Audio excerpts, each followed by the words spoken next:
10th class का जो first chapter है वो कौन सा है? प्रकाश का परावर्तन। प्रकाश का परावर्तन, इंग्लिश में इसको क्या बोलते हैं? Reflection of light.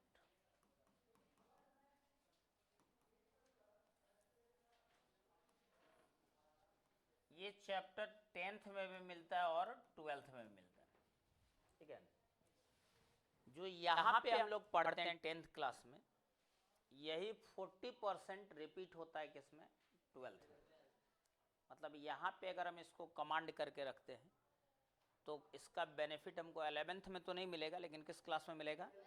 12th में जरूर मिलेगा, ठीक है। सेम चैप्टर पढ़ना है 12th में। यहाँ 40% और वहाँ 60% ऐड हो जाता है, समझी बात ना। तो अभी हम इसका रिवीजन कर रहे हैं। चैप्टर को डिटेल में हम लोग पढ़ चुके हैं, अभी सिर्फ रिवीजन कर रहे हैं। तो परावर्तन का अर्थ क्या होता है? परावर्तन का अर्थ होता है प्रकाश का किसी सतह पे आके और वहां से लौट जाना। तो यही क्या कहलाता है? परावर्तन। प्रकाश किसी सतह पे पड़ा और वहां से टकरा के क्या हुआ? लौट गया, तो उसी को क्या बोलते हैं? परावर्तन। दो चीज होता है, एक परावर्तन होता है और दूसरा क्या होता है? अपवर्तन। अपवर्तन में क्या होता है कि माध्यम बदल जाता है। एक माध्यम में प्रकाश जाएगा और उससे दूसरे माध्यम में अगर चला गया तो इसको क्या बोलते हैं? अपवर्तन। ये सेकेंड चैप्टर है, ठीक है। फर्स्ट चैप्टर परावर्तन है और सेकेंड चैप्टर क्या है? अपवर्तन। तो अभी हम लोग किस पे बात करने वाले हैं? परावर्तन पे। दूसरा चीज क्या है कि जैसे मान लो ये अभिलंब है, जो सतह पर क्या होता है? लंबवत। तो ये 30 डिग्री पे आके 40 डिग्री पे भी जा सकता है जब परावर्तन होता है। 30 पे आए और कितना पर जाए? 40 पे जाए, ऐसा हो सकता है। जनरली हम लोग कहते हैं कि आपतन कोण बराबर क्या होता है, लेकिन ऐसा हमेशा नहीं होता है। आपतन कोण और परावर्तन कोण हमेशा बराबर नहीं होता है। 99% जगह पे 100 में से 99 बार आपतन कोण अलग होता है और परावर्तन कोण क्या होता है? अलग होता है। 1% ही होता है कि आपतन और परावर्तन कोण क्या होता है? बराबर। वो कब होता है? जब प्रकाश दर्पण पे आपतित होता है। क्योंकि आपतन कोण बराबर परावर्तन कोण ये परावर्तन का नियम है और दुनिया का हर एक सतह परावर्तन के नियम का पालन नहीं करता है, समझी बात ना। नियम का पालन हर एक सतह नहीं करेगा, केवल दर्पण जो है वो नियम का क्या करता है? पालन करता है। बाकी किसी भी सतह पे नियम का पालन नहीं होता है। इसका अर्थ है कि किसी भी कोण पे प्रकाश आ सकता है और किसी भी कोण पे प्रकाश जा भी सकता है, समझी बात ना। तो जब हम बात करते हैं कि कोई वस्तु हमको कैसे दिखाई देता है, जैसे हम यहाँ ए लिख दिए, वस्तु जो हमको दिखाई पड़ता है वो किस प्रकार से दिखाई पड़ता है? उसके लिए 3 काम होता है, 3 स्टेप होता है। कितना स्टेप? पहला स्टेप होता है कि जिस वस्तु को हम देख रहे हैं या तो उस वस्तु पे प्रकाश पड़ना चाहिए या फिर उसके पास अपना खुद का प्रकाश होना चाहिए, ठीक है। जैसे ये बोर्ड को हम देख रहे हैं तो यहाँ बोर्ड पे प्रकाश पड़ रहा है, लेकिन अगर ट्यूबलाइट को देखेंगे तो ट्यूबलाइट के पास अपना प्रकाश। बात समझ रही ना। तो किसी भी वस्तु को देखने के लिए, दुनिया के किसी भी वस्तु को देखने के लिए कितना स्टेप होता है? 3 स्टेप। सबसे पहला स्टेप, या तो वस्तु पे प्रकाश पड़ना चाहिए या तो वस्तु के पास अपना प्रकाश होना चाहिए। दूसरा स्टेप होता है कि यहां से प्रकाश को परावर्तित होना चाहिए, ठीक है, लौटना चाहिए। अपना प्रकाश है तो यहां से आपतित होगा नहीं होगा, और अगर दूसरे का प्रकाश पड़ा है तो वो टकरा के क्या करना चाहिए? लौटना चाहिए। इस पे प्रकाश पड़ा और इससे टकरा के परावर्तित हुआ, लौटा, तो ये दूसरा स्टेप हुआ। तीसरा स्टेप होता है कि यहां से जो प्रकाश लौटा, जो परावर्तित हुआ, वो हमारी आंखों तक पहुंचना चाहिए, तभी हमको ये लेटर ए दिखाई पड़ेगा। जैसे बीच में अगर कोई चीज हम डाल दें तो ये फिर दिखाई पड़ेगा? नहीं दिखाई पड़ेगा। क्यों? क्योंकि इससे परावर्तित प्रकाश आंख तक नहीं पहुंच पाएगा। तो 3 स्टेप को फॉलो करेगा तभी दुनिया का कोई वस्तु दिखाई पड़ता है। पहला स्टेप, या तो वस्तु का अपना प्रकाश होना चाहिए या वस्तु पे प्रकाश पड़ना चाहिए। दूसरा स्टेप क्या होना चाहिए? वस्तु प्रकाश उस वस्तु से परावर्तित होना चाहिए। और तीसरा स्टेप, परावर्तित प्रकाश हमारी आंखों पे पड़ना चाहिए। जैसे ये पेन है, तो ये पेन क्यों दिखाई देगा? क्योंकि इस पे प्रकाश पड़ा। प्रकाश क्या हुआ? परावर्तित हुआ, और परावर्तित होकर कहां पे पहुंचा? आंख में। तो अब जितना भी दुनिया में वस्तु देख रहा है, तो इसका मतलब हर एक वस्तु दिखने के लिए प्रकाश का क्या करेगा? परावर्तन करेगा। दुनिया का कोई भी वस्तु, जैसे बेंच दिख रहा है, कॉपी, किताब, ये दीवार दिख रहा है, बोर्ड दिख रहा है, तो उसके लिए हर वस्तु प्रकाश को क्या करता है? परावर्तित करता है। लेकिन क्या हर एक वस्तु नियम का पालन करता है?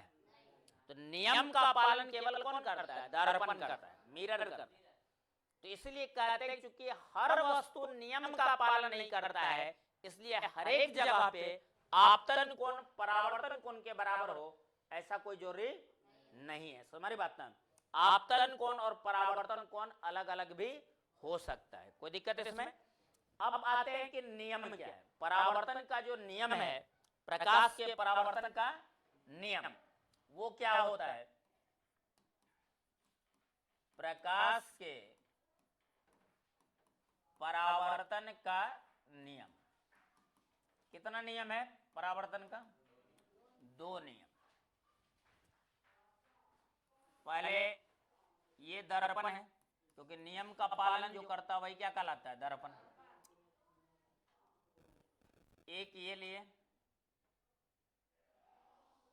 एक क्या दिखाते हैं? अभिलंब दिखाते हैं ना, और एक जो लौटा है वो। अब इसमें पूछेगा कौन आपतित किरण, कौन परावर्तित किरण? तो जब तक तीर नहीं लगा हुआ है, एरो नहीं लगा हुआ है, तब तक वो किरण नहीं हो सकता। अगर कोई इसको अभी आपतित किरण और इसको क्या बोलता है? परावर्तित किरण, तो वो 100% गलत है। बिना तीर का किरण का कोई अर्थ नहीं है। किरण में तीर होना अनिवार्य है, क्योंकि किरण प्रकाश के संचरण की दिशा को बताता है कि प्रकाश किस दिशा में जा रहा है, वो कौन बताता है? किरण। तो तीर बिना लगाए पता चलेगा कौन दिशा में जा रहा है। अब मान लो हम तीर लगा देते हैं इधर, और ये वाला तीर इधर लगा देते, तो क्या ये आपतित किरण हो जाएगा? तो इसको हम ए मान लें, इसको ओ मान लें, और इसको क्या मान लें? बी। तो इसमें ए ओ क्या होगा? आपतित किरण। ओ बी क्या होगा? परावर्तित किरण। ओ को क्या बोलते हैं? आपतन बिंदु। क्या बोलते हैं? और ओ एन को क्या कहा जाता है? अभिलंब। आपतित किरण जो अभिलंब के साथ कोण बनाता है उसको आपतन कोण बोलते हैं, आई से लिखते हैं। और परावर्तित किरण जो अभिलंब के साथ कोण बनाता है उसको आर से लिखते हैं, परावर्तन कोण। कौन सा कोण होता है? जब तक तीर ना लगे, एरो ना लगे, तब तक हम ये नहीं बता सकते कि कौन आपतित किरण है और कौन परावर्तित किरण है। तीर लगने के बाद ही ये क्लियर होता है कि कौन सा आपतित किरण और कौन सा परावर्तित किरण। तो इसमें ए ओ कौन सा किरण है? आपतित किरण। ओ बी परावर्तित किरण। ओ को क्या बोलते हैं? आपतन बिंदु, जहां प्रकाश आपतित हो रहा है। ओ एन को क्या बोलते हैं? अभिलंब बोलते हैं। और कोण ए ओ एन, ए ओ एन जिसको कोण आई बोलते हैं ना, आपतन कोण। कौन सा कोण? और कोण N O B, N O B ये कोण आर होता है, इसको कौन सा कोण बोलते हैं? और ये हमेशा ध्यान रखना है कि आपतन और परावर्तन कोण हमेशा अभिलंब से मापा जाता है। किससे मापना है? अभिलंब से। आपतन कोण हो या परावर्तन कोण हो, किससे मापना है? मतलब ये अगर 60 डिग्री है तो आपतन कोण 60 होगा या 30 होगा? 30 होगा। तो कोण जो मापा जाता है आपतन और परावर्तन कोण, वो दर्पण से ना माप के कहां से मापा जाता है? अभिलंब से मापा जाता है। समझी बात ना? अब पहला नियम क्या है प्रकाश के परावर्तन का? कि आपतित किरण, परावर्तित किरण तथा आपतन बिंदु पर डाला गया अभिलंब तीनों एक ही तल में होते हैं। तीनों क्या होते हैं? इसका पूछेगा अर्थ क्या होता है कि तीनों एक तल में होते हैं, तो इसका मतलब क्या होता है? तो ध्यान से समझो, तीनों एक तल में होने का मतलब क्या है? ये हमारा दर्पण है। ये क्या है? दर्पण। और ये हो गया तल, जिसमें बोलते हैं तीनों एक तल में होते हैं। दर्पण का तल नहीं, दर्पण के जो लंबवत तल होता है उसी तल में तीनों होता है। मतलब कि अगर आपतित किरण इस सतह को टच करके आ रहा है तो अभिलंब भी इसी सतह को टच करना चाहिए, और परावर्तित किरण भी क्या होना चाहिए? इसी सतह को टच करते हुए जाना चाहिए। तीनों एक ही सतह में होना चाहिए। सतह को ही तल कहा जाता है। मान लो आपतित किरण इसको टच करके आया, ठीक है, अभिलंब भी इसको टच कर रहा है, लेकिन परावर्तित किरण इधर चला गया, तो क्या तीनों एक तल में हुआ? तीनों एक तल में तब होगा जब परावर्तित किरण भी इसको टच करेगा। तो ये दर्पण हुआ और ये उसका क्या हो गया? तल, जिस तल में तीनों होता है। समझी बात ना? तो पहला नियम क्या हुआ कि आपतित किरण, परावर्तित किरण तथा आपतन बिंदु पर डाला गया अभिलंब तीनों एक ही तल में होते हैं। जहां पे नियम का पालन होगा वहां पे हर वस्तु, हर एक सतह नियम का पालन नहीं करता है, केवल दर्पण नियम का पालन करता है। तुम्हारी बात ना? दूसरा होता है, तीनों एक तल में होते, पता चल गया ना कौन सा? आपतित किरण, परावर्तित किरण तथा आपतन बिंदु पर डाला गया अभिलंब। आपतन बिंदु पर डाला गया अभिलंब तीनों एक ही तल में होते हैं। और दूसरा नियम होता है कि आपतन कोण और परावर्तन कोण आपस में क्या होते हैं? कब? जब नियम का पालन करेगा तब। तो आपतन कोण बराबर होता है किसके? परावर्तन कोण के। और इसी को हम लोग बोलते हैं कोण आई बराबर कोण आर। कोण आई बराबर, अब पूछेगा आई और आर कहां से मापा जाता है? तो अभिलंब से मापना है, दर्पण से नहीं मापना है। कहां से मापना है? अभिलंब से मापना है। तो यही दो नियम है प्रकाश के परावर्तन का। पहला नियम आपतित किरण, परावर्तित किरण तथा आपतन बिंदु पर डाला गया अभिलंब तीनों एक ही तल में होते हैं। और दूसरा आपतन कोण बराबर क्या होता है? परावर्तन कोण होता है। कोई दिक्कत? तो ये हो गया प्रकाश के परावर्तन का नियम। अगर आपतन कोण और परावर्तन कोण आपस में क्या होते हैं? बराबर ना होते हैं। तो जैसे मान लो एक दर्पण है जो नियम के पालन कर रहा है। दर्पण मतलब जो नियम का क्या करता है? अब ये पूछेगा कौन सा किरण है? तीर से बताते हैं ना। और ये क्या है? अभिलंब है। अगर ये कोण 60 डिग्री, तो बताओ परावर्तित कोण भी कितना होगा? 60 डिग्री। कोण आई बराबर कोण आर बराबर कितना डिग्री होगा? अब ये बताओ कि अगर मान लो ये आपतित किरण है और ये क्या है? अभिलंब। और ये कौन सा किरण? अब ये कोण 60 डिग्री दे दिया, क्या तब भी आपतन और परावर्तन कोण 60 डिग्री होगा? क्या ये आपतन कोण होगा? कितना डिग्री होगा आपतन कोण? क्योंकि आपतन कोण किसके साथ मापा जाता है? अभिलंब के साथ ना। तो ये कितना डिग्री? ये भी कितना डिग्री? मतलब कोण आई बराबर कोण आर बराबर कितना होगा 30 डिग्री होगा, ना कि 60 डिग्री। अब ध्यान दो, यहां पे हम लोग देखते हैं कि ये अभिलंब है और ये कितना डिग्री पर आ रहा है, ये 60 डिग्री। तो अगर ये अभिलंब के नजदीक ले जाएंगे तो क्या लगता है आपतन कोण का मान बढ़ेगा या घटेगा? अगर नजदीक लेते लेते अभिलंब पर लेके चले जाएं तो कितना कोण हो जाएगा? 60 था, उससे घटना शुरू किया तो घटते घटते घटते जब अभिलंब पे पहुंच जाएंगे कितना डिग्री? तो 0 डिग्री। तो अगर आपतन कोण 0 डिग्री तो नियम का पालन करेगा तो परावर्तन कोण भी क्या होगा? तो परावर्तन कोण 0 मतलब उसी पर क्या होगा? लौट जाएगा। तो जब कोई किरण दर्पण पर लंबवत आती है तो उसी पथ पर वो क्या करती है?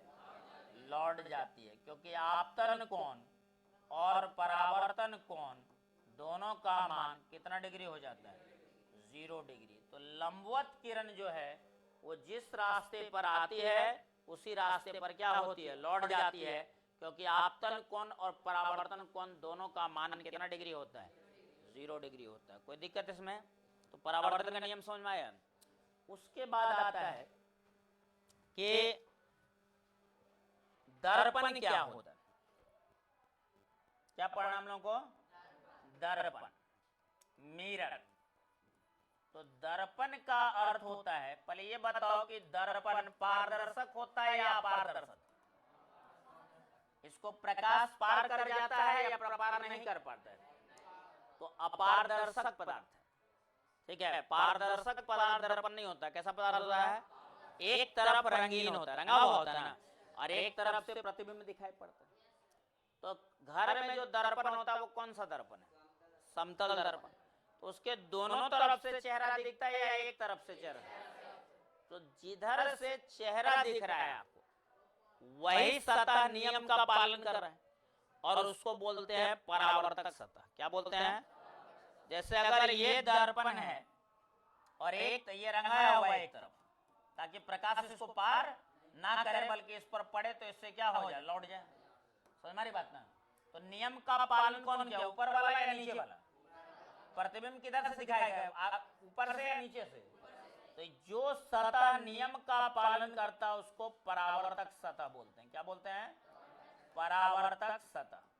दर्पण में एक ही तरफ से प्रतिबिंब दिखाई पड़ता है और जिस साइड से प्रतिबिंब दिखेगा वही कौन सा सतह होता है? परावर्तक सतह। मतलब दर्पण का वह सतह जो परावर्तन के नियमों का पालन करता है उसी को हम लोग क्या बोलते हैं? परावर्तक सतह बोलते हैं।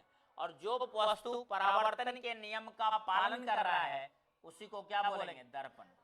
जो परावर्तन के नियम का पालन करता है। दो नियम है ना, जो दोनों नियमों का पालन करता है उसी को हम लोग क्या बोलते हैं? दर्पण बोलते हैं। दर्पण जो होता है वो मेनली कितना तरह का होता है? 2 प्रकार का। दर्पण का मुख्य रूप से कितना प्रकार होता है? 2 प्रकार। ये दर्पण है जिसको हम लोग क्या बोलते हैं? मिरर इंग्लिश में। इसका 2 प्रकार मुख्य रूप से। पहला है समतल दर्पण। समतल दर्पण जिसको प्लेन मिरर बोलते हैं, और दूसरा होता है गोलीय दर्पण। कौन सा दर्पण?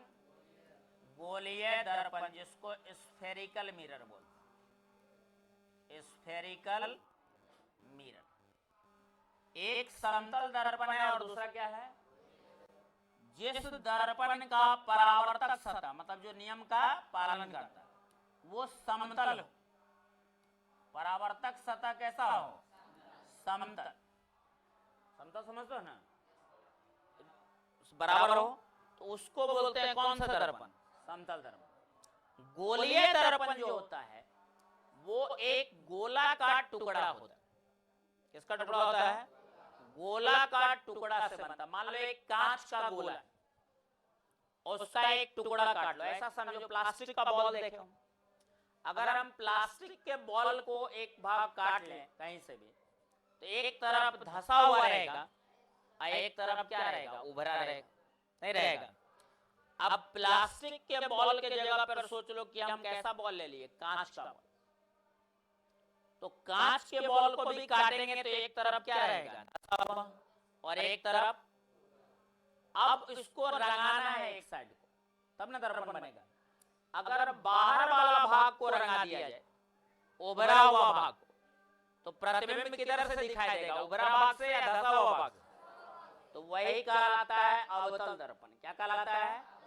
अगर गोला को काट के बाहर रंगा दोगे तो प्रतिबिंब अंदर से दिखेगा, धंसा हुआ भाग से दिखेगा, और वो कौन सा दर्पण होगा, अवतल दर्पण। और अगर गोला काट के अंदर वाले भाग को रंगा दो, किसको रंगा दो, अंदर वाले भाग को, तो प्रतिबिंब किधर से दिखेगा, बाहर वाला भाग, मतलब उभरा हुआ भाग से। किससे दिखेगा? और इसी को बोलते हैं उत्तल दर्पण। क्या बोलते हैं? तो गोलीय दर्पण वास्तव में एक गोला का टुकड़ा होता है। किसका टुकड़ा होता है? गोला का टुकड़ा होता है। ध्यान से देखो, हम एक गोला ले लेते हैं, तो गोलीय दर्पण जो होता है किसका टुकड़ा होता है? गोला का टुकड़ा होता है। ये मान लो एक गोला है, अब इसका एक टुकड़ा काटो इस तरह से, और एक टुकड़ा इधर भी काट सकते हैं ना। ये जो टुकड़ा काटेंगे गोला का टुकड़ा है। अभी कोई पूछेगा ये दर्पण है? नहीं है, क्योंकि इसमें रंगा हुआ, ये पारदर्शक ना है। अब इसको रंगना है। अगर इसके अंदर वाले भाग को, धंसा हुआ भाग को रंगा दे, तो प्रतिबिंब किधर से दिखेगा? उभरा हुआ भाग से। तो अगर ये जिधर से प्रतिबिंब दिखेगा, मतलब वो नियम के पालन करेगा परावर्तन का, तो ये कौन सा सतह कहलाएगा? परावर्तक सतह। जिस दर्पण का परावर्तक सतह उभरा हुआ होता है, कैसा होता है? उसी दर्पण को हम लोग उत्तल दर्पण बोलते हैं। क्या बोलते हैं? उत्तल दर्पण, कॉन्वेक्स मिरर। इंग्लिश क्या बोलते हैं? मिरर। अब अगर ये टुकड़ा काटे, दूसरा टुकड़ा है ना, अब इसका बाहर वाला भाग को रंगा दो, उभरा हुआ भाग, तो परावर्तक सतह कौन सा होगा? धंसा वाला भाग नहीं होगा।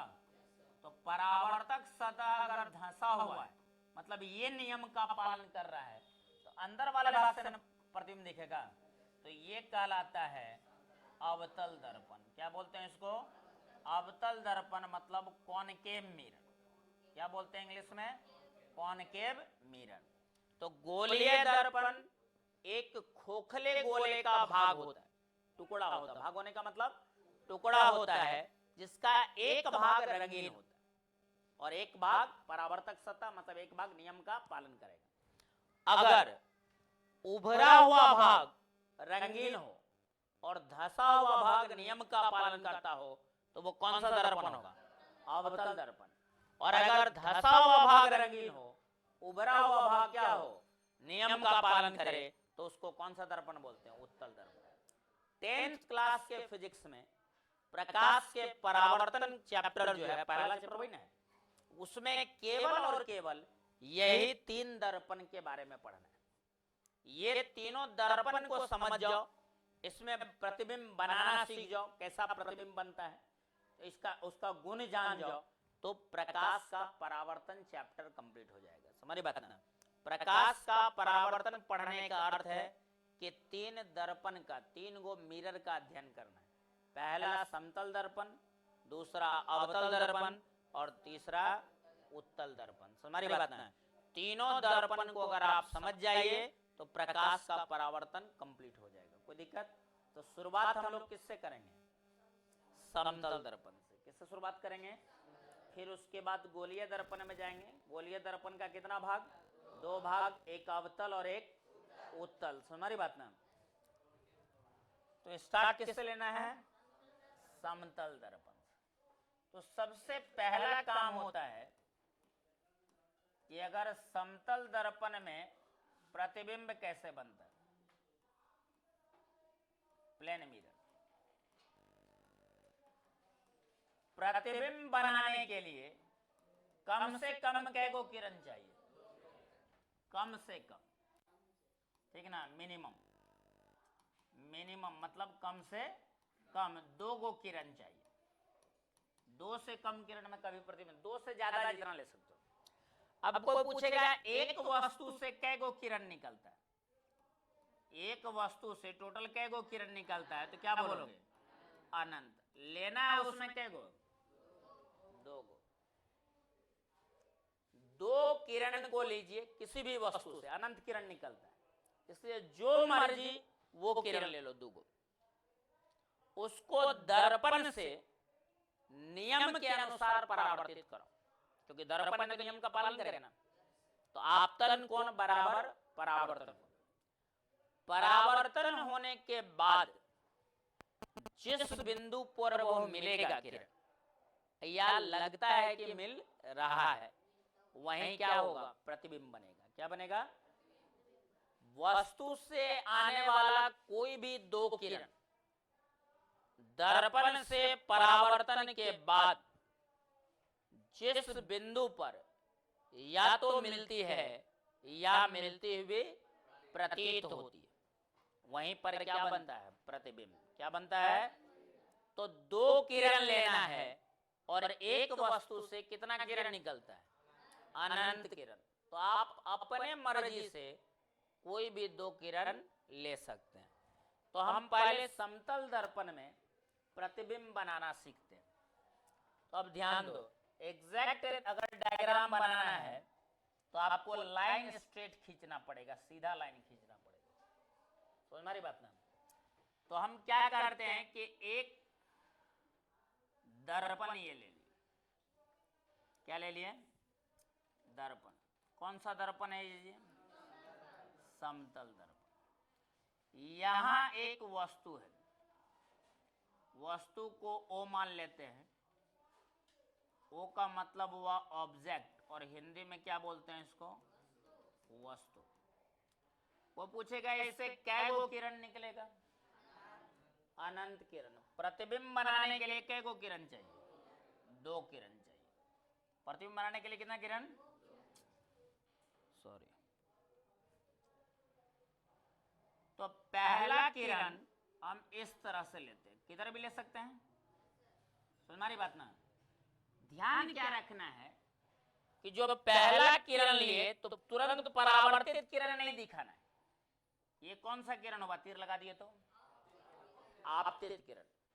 और जिस बिंदु पे प्रकाश पड़ा उसको क्या बोलते हैं? आपतन बिंदु ना। तो हमेशा ध्यान रखना है कि परावर्तित किरण दिखाने से पहले अभिलंब दिखाना है। क्या दिखाना है? ताकि तुलना कर सके कि आपतन कोण बराबर होना चाहिए किसके? परावर्तन कोण के। तो आपतित किरण के बाद डायरेक्ट परावर्तित किरण नहीं दिखाए जाते, पहले क्या दिखाते हैं? अभिलंब दिखाते हैं। तो अब ध्यान दीजिए कि अगर हम लोग अभिलंब दिखाते हैं,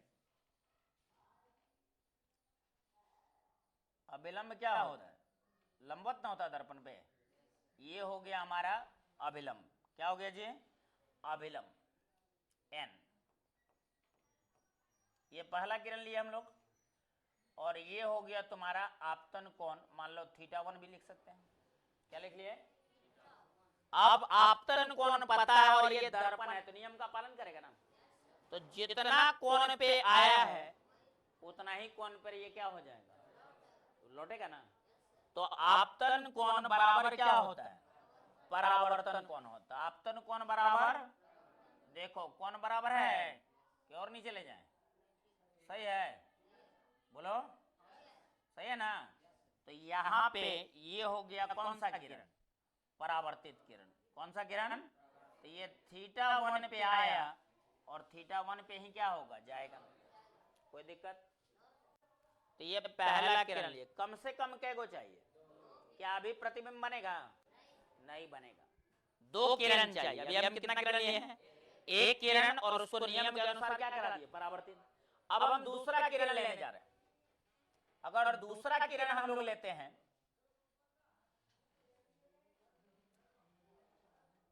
कहीं भी ले सकते हो क्योंकि प्रकाश किसका पालन करता है? नियम का। तो दूसरा किरण हम यहां पर लेंगे। कोई दिक्कत? बोलो। ये दूसरा किरण, ये सेकेंडरी मान लो, तो पहले परावर्तित किरण दिखाएंगे या पहले अभिलंब दिखाएंगे? अभिलंब दर्पण में हमेशा क्या होगा? लंबवत होगा। बोलो ये क्या हो गया? अभिलंब हो गया। कोई दिक्कत? अब ये अभिलंब है तो इस बार आपतन कोण कुछ अलग भी हो सकता है। तो मान लेते हैं इसको क्या, θ2। कहीं भी किरण लेंगे तो बदल जाएगा ना। अब फिर क्या दिखाना है? परावर्तित किरण, क्योंकि आपतन कोण बराबर क्या होता है? परावर्तन कोण। आपतन कोण बराबर परावर्तन कोण दिखाना है। तो यहां से जितना कोण पे आया है उतना ही कोण पर ये क्या होगा? लौट जाएगा। देखो कोण बराबर लग रहा है ना। तो ये हो गया तुम्हारा कौन सा किरण? परावर्तित किरण। और परावर्तन कोण का मान क्या लिखोगे? θ2। कोई दिक्कत इसमें? बोलो। अब क्या लगता है कि जो दो किरण लिए पहला और दूसरा, वो परावर्तन के बाद पहला किरण तो इधर चल गया है, दूसरा किरण इधर जा रहा है, तो वास्तव में ये मिलेगा कि नहीं मिलेगा? दूरी बढ़ेगी या घटेगी? बढ़ेगी। तो कभी वास्तव में मिलेगा। लेकिन अब एक कल्पना करो कि अगर दर्पण के पीछे ले जाए तो ये मिल सकता है कि नहीं? लेकिन दर्पण पारदर्शक होता है कि अपारदर्शक? क्या दर्पण के पीछे डायरेक्ट लाइट जा सकता है? नहीं जा सकता। तो जब डायरेक्ट लाइट नहीं जाता है तो काल्पनिक रूप से जाता है। और काल्पनिक रेखा को दिखाने के लिए डॉट डॉट लाइन का यूज किया जाता है। क्या करते हैं? डॉटेड लाइन का यूज करते हैं। तो अब हम क्या करते हैं कि प्रतिबिंब बनाने के लिए हम इस दोनों किरण को क्या लाते हैं? डॉट डॉट से पीछे लेके आते हैं।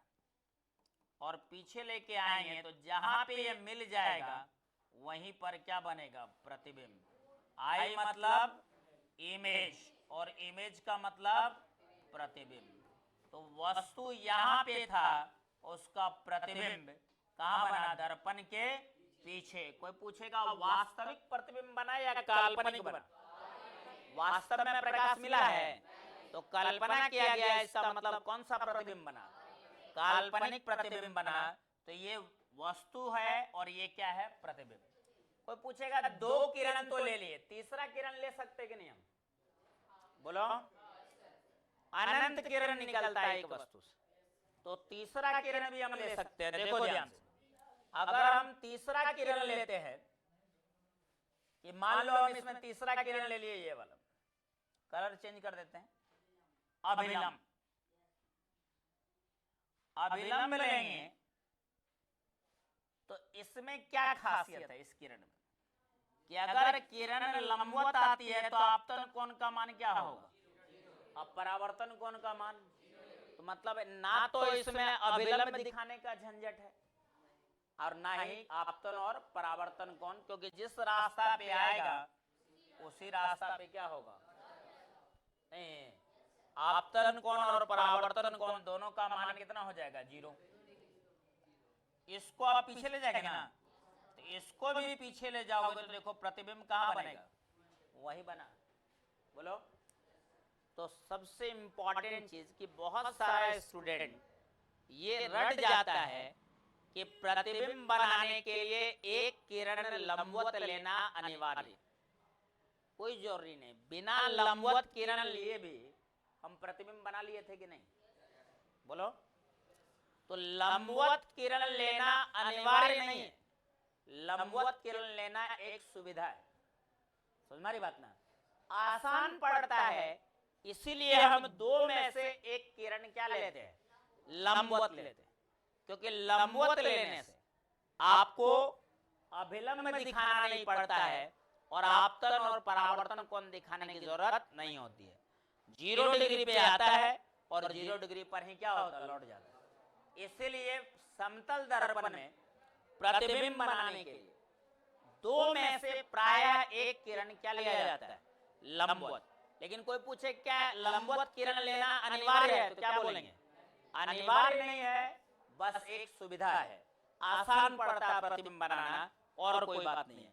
अनंत किरण निकलता है, अनंत में से कोई भी दो किरण हम लोग ले सकते हैं। कोई दिक्कत इसमें नहीं। अब ध्यान दीजिए, ये एक बिंदु का प्रतिबिंब है। ओ का प्रतिबिंब क्या बना? आई। अगर कहेगा एक लाइन का प्रतिबिंब बनाइए किसका प्रतिबिंब बनाना है?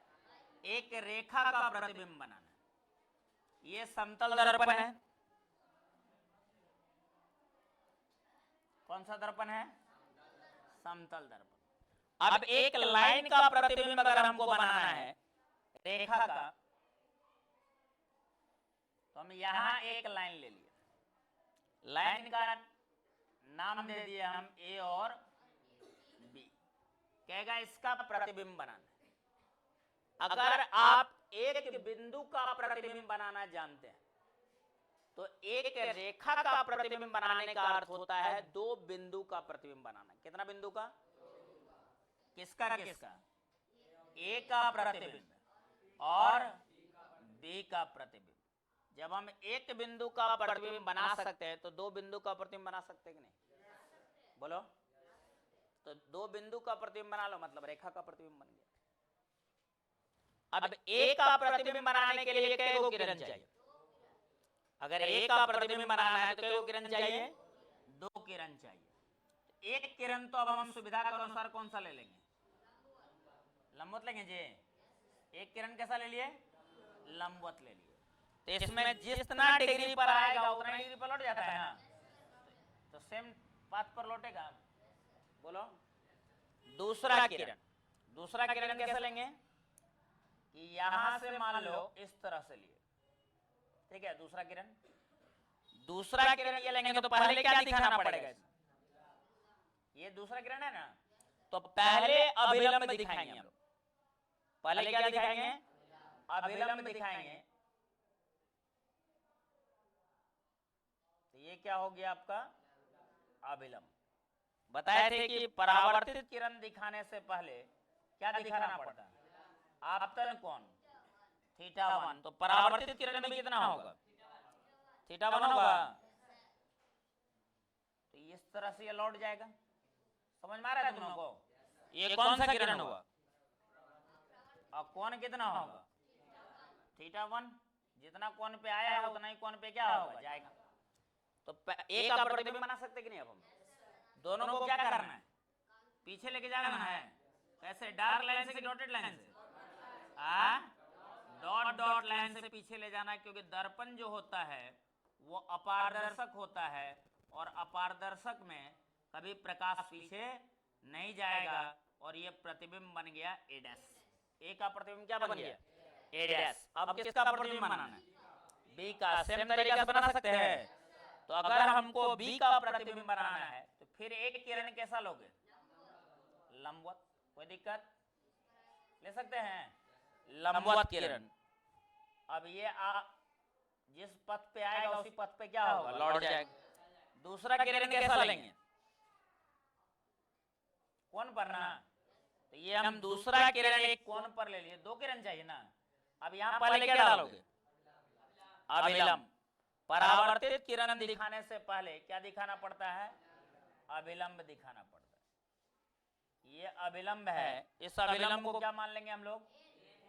N2। आपतन कोण θ2। तो परावर्तन कोण भी क्या होगा? θ2 होगा। बोलो। परावर्तन कोण भी हो जाएगा। इसका कितना हो जाएगा? θ2। जितना कोण पे आएगा उतना ही कोण पे क्या होगा? जाएगा भी। ये परावर्तित किरण और ये कोण भी कितना होगा? अब बी का प्रतिबिंब बनाना है तो दोनों किरण को क्या लाओगे? डॉट डॉट करके किधर ले जाना है जी? पीछे ले जाना है। पीछे ले जाओगे तो देखो यहां मिला, तो यही किसका प्रतिबिंब बना? B dash. तो एक बिंदु का प्रतिबिंब बनाना जानते हो तो एक रेखा का प्रतिबिंब बना सकते कि नहीं? एक रेखा का प्रतिबिंब बनाना मतलब कितना प्रतिबिंब बनना है? दो बिंदु का। अब दोनों वस्तु कैसा है? सीधा की तिरछा। तो प्रतिबिंब को मिला सकते हैं। कैसा लाइन से मिलाओगे? डार्क लाइन से या डॉटेड लाइन से? डॉट डॉट लाइन से, क्योंकि प्रतिबिंब कैसा है? काल्पनिक है। तो किस तरह के लाइन से मिलाना है? डॉट डॉट लाइन से मिलाना है। तो यही इसका क्या हो गया? प्रतिबिंब। कोई दिक्कत? तो चाहे बिंदु का प्रतिबिंब हो या रेखा का प्रतिबिंब हो हम बना सकते हैं कि नहीं?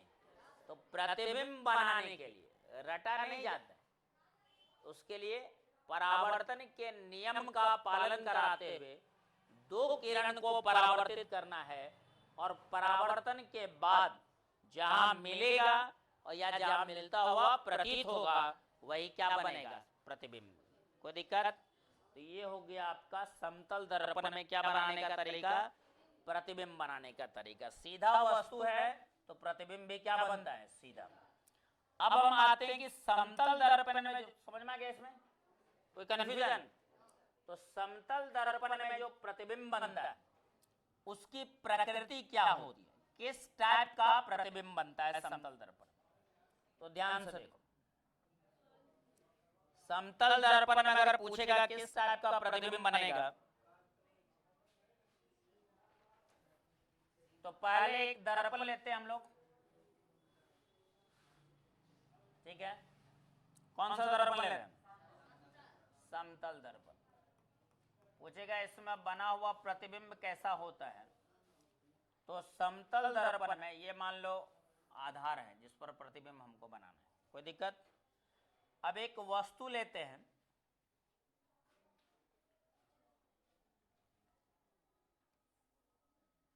ये वस्तु है, ठीक है? ये क्या ले लिए? वस्तु। वस्तु का नाम क्या दे दिए? A B. वस्तु की ऊंचाई क्या मान लो? h। कोई दिक्कत?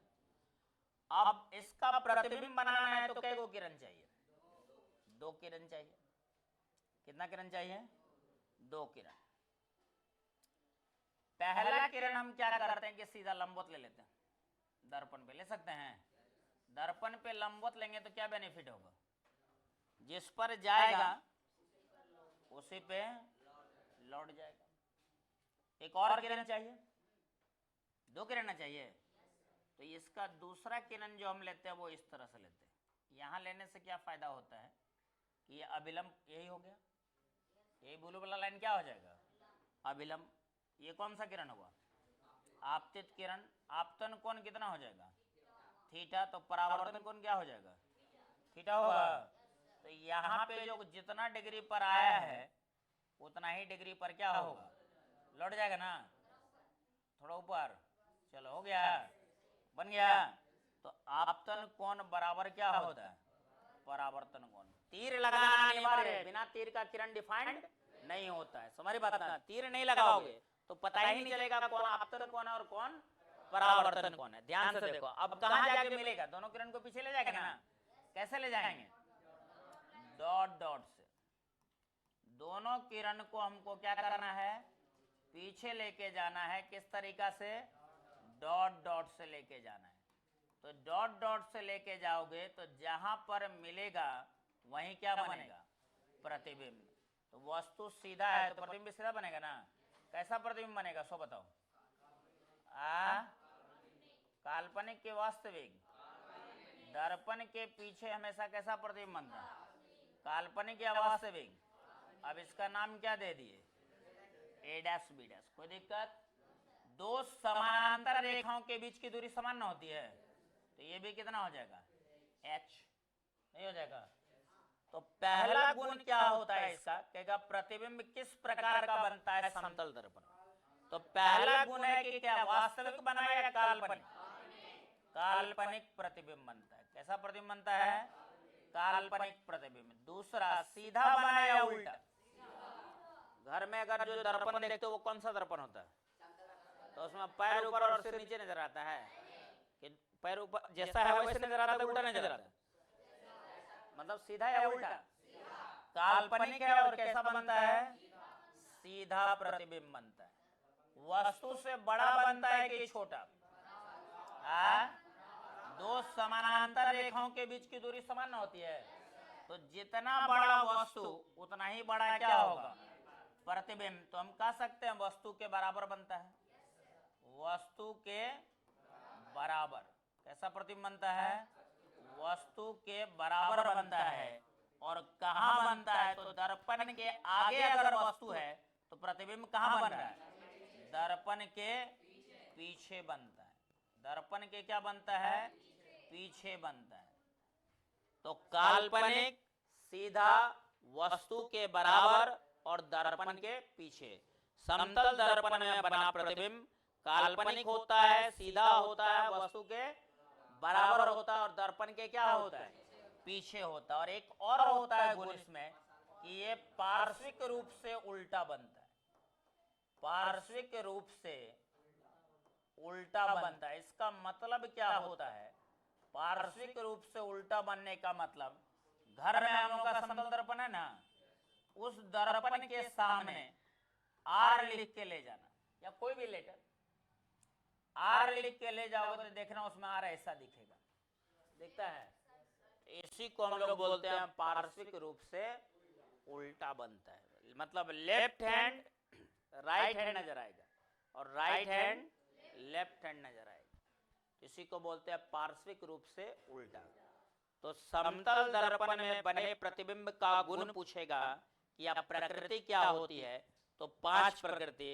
पहला क्या होता है, काल्पनिक, दूसरा सीधा, तीसरा वस्तु के बराबर, चौथा क्या है, दर्पण के पीछे, और पांचवा पार्श्विक रूप से उल्टा बनता है। कोई दिक्कत?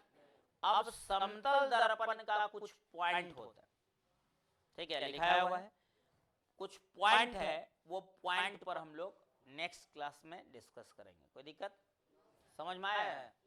तो प्रकाश का परावर्तन समझ में आ गया? क्या हर सतह परावर्तन के नियम का पालन करता है? हर एक सतह परावर्तन के नियम का पालन, केवल कौन नियम का पालन करता है? दर्पण नियम का पालन करता है। समझी बात ना? हर जगह आपतन कोण बराबर परावर्तन कोण नहीं।